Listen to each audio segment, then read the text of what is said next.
So we're going to go over the bell ringer real quick. How is a script different from a novel? Does anybody have something they want to share? Yes, I do. Okay, Kevion. Okay. A script is just a less detailed novel. Yeah. So what do we use in scripts that we don't use a whole lot of in novels, but it's the main backbone of the script? It's dialogue, right? Yes. Yeah, like a skeleton of a, yes, exactly.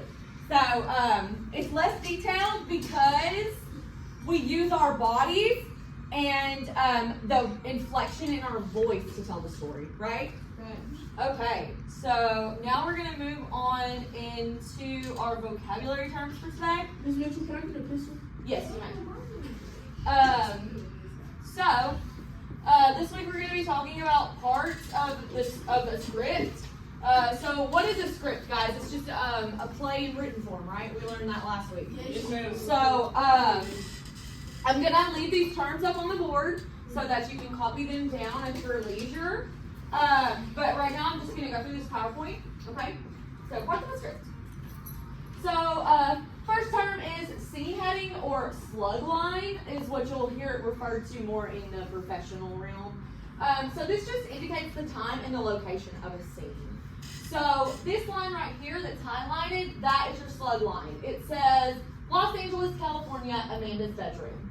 So that gives you the location of the scene. It tells you how the scene should be set up on the stage. Next we have action lines, which are not to be confused with parentheticals, okay? Action lines describe what is happening and how the actors should be moving. This is where you're going to find stage directions and things like that.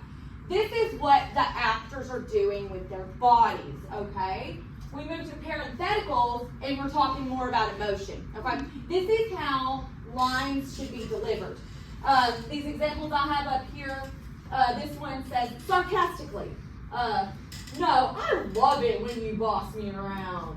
Or this one says whispering, there's something outside. Okay, so those are our parentheticals. Parentheticals are always going to be emotions that should be portrayed. Action lines are always going to be actions that you do on the stage, okay? Excuse me. A beat. You will see this in scripts. It will be in parentheses, and it'll just say beat. All that is a pause, okay? It's just a dramatic pause. Sometimes they have beats for action in a scene, like if anybody in here has ever seen The Princess Bride, there's a scene where they have like some sword fighting going on and there's not much dialogue. If you were to look at their script, it would probably say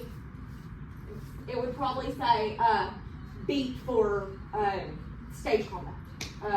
So a beat's just a pause, that's all you gotta remember. Dramatist persona is just the cast of characters. So you have a list in a program or when you get a script, and it'll have your character names, and it'll have a description of the character, or it will have the amount of lines, the number of lines that they have throughout the script.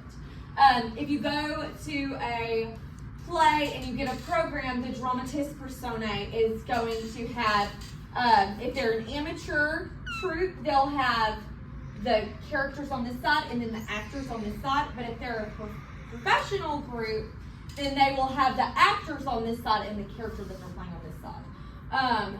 So that is a dramatist personae. It's just where you find the description of characters. Okay, so monologue. We have several different types of monologues, but just a umbrella. A monologue is just a long speech. Okay, that's all it is. It's just when you'll have dialogue, and then you'll have a big chunk of dialogue by one actor, and that is a monologue. Okay. A soliloquy is a type of monologue in which the character is not addressing anyone on the stage. They're addressing the audience. They're letting the audience know what is going on in their mind. Okay?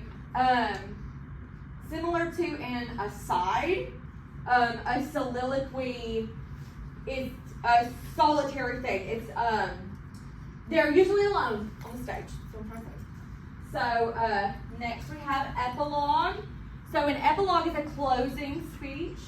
generally you'll see epilogues in tragedies. You don't see them a whole lot in plays with happy endings. Usually there's some kind of dramatic epilogue and then they die and then the play is over in tragedies. So, and then the last thing we have is dialogue tag. So a dialogue tag is just a character's name that's written before their lines. So when you look at a script, like the one in front of you, you can see it has the character's name and then it'll have their line. So the name that tells you who's saying that is your dialogue tag, okay? So now what we're gonna do is with those scripts in front of you, I just need you to get with a partner and circle your dialogue tags and underline your parentheticals, okay? Put your name on it and put it in a tray when you're done, okay? Thank you, Andrew. You can stop that now.